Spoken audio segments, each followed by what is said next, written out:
There are many outspoken people on YouTube, and some of the most outspoken people generally have a bone to pick with somebody else in a conflict of wit and rhetoric. Every day I watch a game of chess being played by atheists, scientists and rationalists against YouTube creationists and religious evangelicals. While one side plays by the rules, the other plays like, well, a pigeon, as the old saying goes, craps on the board, knocks over all the pieces, then flies off to its flock to declare victory. I have decided to join this game, and I'll be playing by a new set of rules. Thus far you have seen the atheist, the scientist, and the rationalist, all very smart and capable people, but you haven't yet seen much of the rhetorician given the fundies a taste of their own medicine. This is a task I appoint myself. To begin, I am producing a series of responses to a new YouTuber that has been infecting the comments of various videos made by proponents of atheism, and producing some dubious videos of his own. He has entered the game with pigeon poop blazing, declaring a humiliation and ponage of atheists across the tube with strings of verbal diarrhea that could be mistaken for the ravings of a madman. I wonder though, when he declares these little victories and humiliations, does he understand the meaning of irony?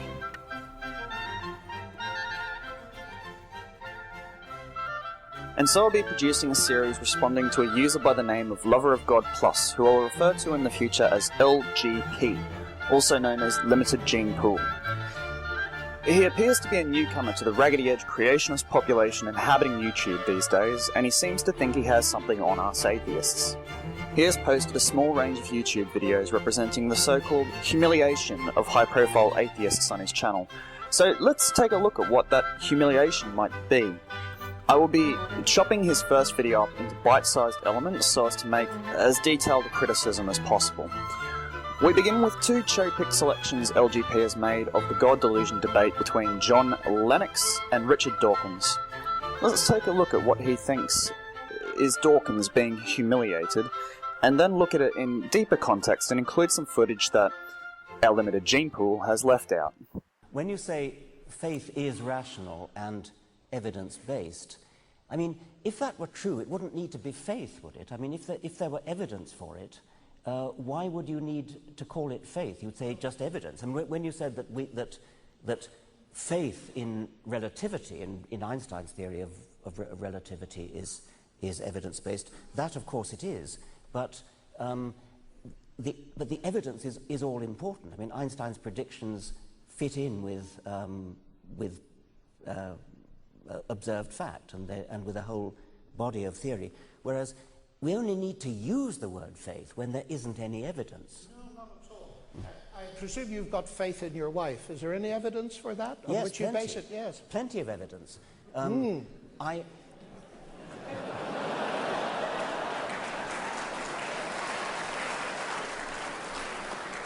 Let's generalize it. Never mind about my wife. Let's generalize.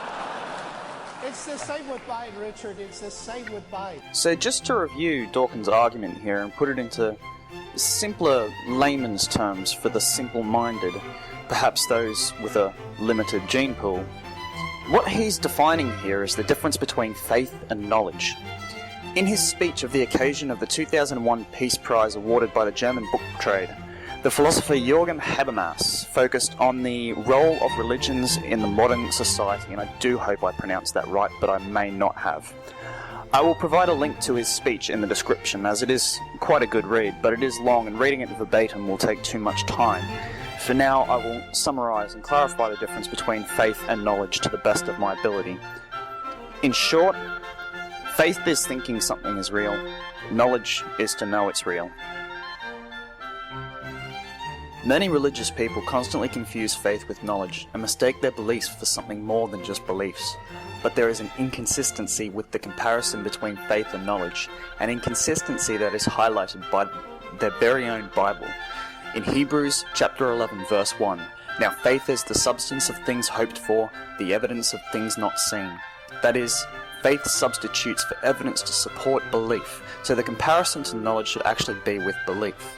When knowledge relies on evidence, belief substitutes the evidence for faith. Dawkins is merely pointing this out. If you have evidence, real falsifiable evidence that can be used to construct a predictable model of something, then it is not faith that supports a belief, but evidence that supports knowledge. This is the inconsistency of Christians, which again is highlighted in their Bible, specifically Proverbs chapter 3 verse 5. Trust in the Lord with all your heart and lean not on your own understanding. I'll put a link in the description to my blog where I explain this little inconsistency in greater detail. So just to clarify Dawkins' argument for the limited gene pool out there, faith and knowledge are opposites. The more evidence you have, the less faith is involved. The more bizarre and unbelievable the claim, the greater the faith you need to believe it. The greatest faith on that view, then, would be the one farthest removed from reason or evidence. So where were we? Oh yes, Dawkins' opponent asking a very stupid question. Dawkins doesn't much like stupid questions, as we know, and he responds to it appropriately as far as I'm concerned.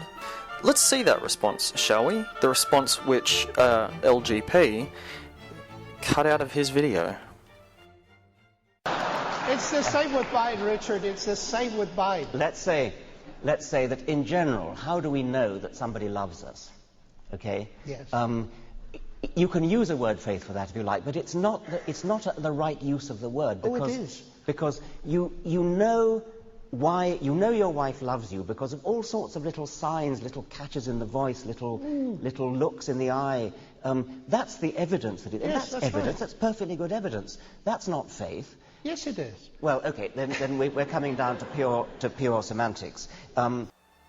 Semantics indeed. If the question had been directed to me, the simplest answer that I can think of would have been, my wife exists.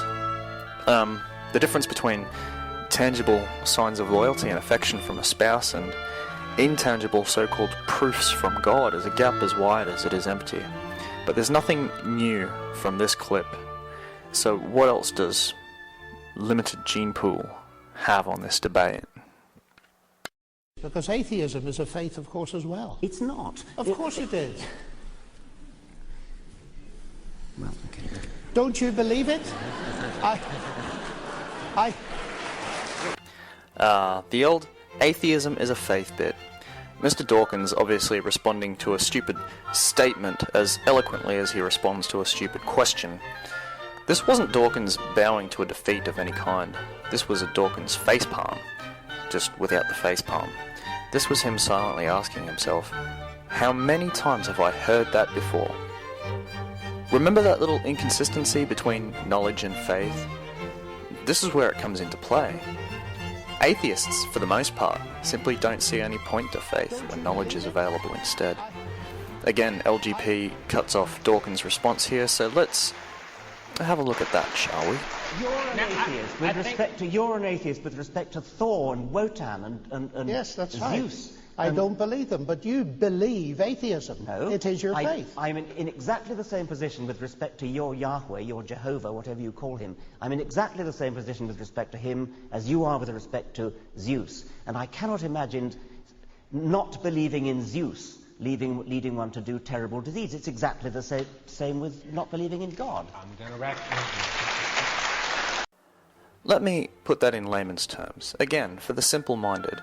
And when I talk about the simple-minded, of course, I mean those in the limited gene pool who think that atheism is a faith. From Stephen Roberts, I contend that we are both atheists. I just believe in one fewer God than you. When you understand why you dismiss all other possible gods, you will understand why I dismiss yours. In other words, religion itself is not a part of an atheist's life because we have no more interest in any gods or deities than a religious person who might have in gods or deities from a religion that they do not practice. The fact that a Christian does not worship the Hindu Murtis or Devas or follow the Vedas means that they are atheists in regards to Hinduism. Does that make them religious because they are anti-Hindu? The fact that atheists do not worship any gods or follow any ancient religious scripts makes us atheists to all religion. Therefore, we cannot have a religion, by definition of the word. The bottom line defining factor, though, is we just don't rely on faith as a core to how we live our lives. To call atheism a faith is an enormous stretch of the imagination, perhaps even a form of prescriptive retaliation, where the person making this claim knows atheists find it offensive and will react accordingly. At its best, such a claim is complete ignorance or stupidity, or perhaps a bit of both. It's kinda sad, really. I'm sorry, LGP, but there has been no humiliation here, I'm afraid. Lennox uses some very familiar tropes and tactics and arguments in general throughout this debate that pretty much constitute every argument that a creationist ever has, and the only ones they will ever have. In fact, I understand now why Dawkins refuses debates with creationists these days, because each and every one of them will always be the same thing: a fundamentalist Christian failing the 9th commandment, "Thou shalt not bear false witness," and failing their own scripture, such as Psalm 3:5, and misunderstanding or misrepresenting evidence from a position of clever but disingenuous rhetorical claptrap that, if you actually pay attention to the words used, means very little to someone who does not rely on faith as a substitute for evidence.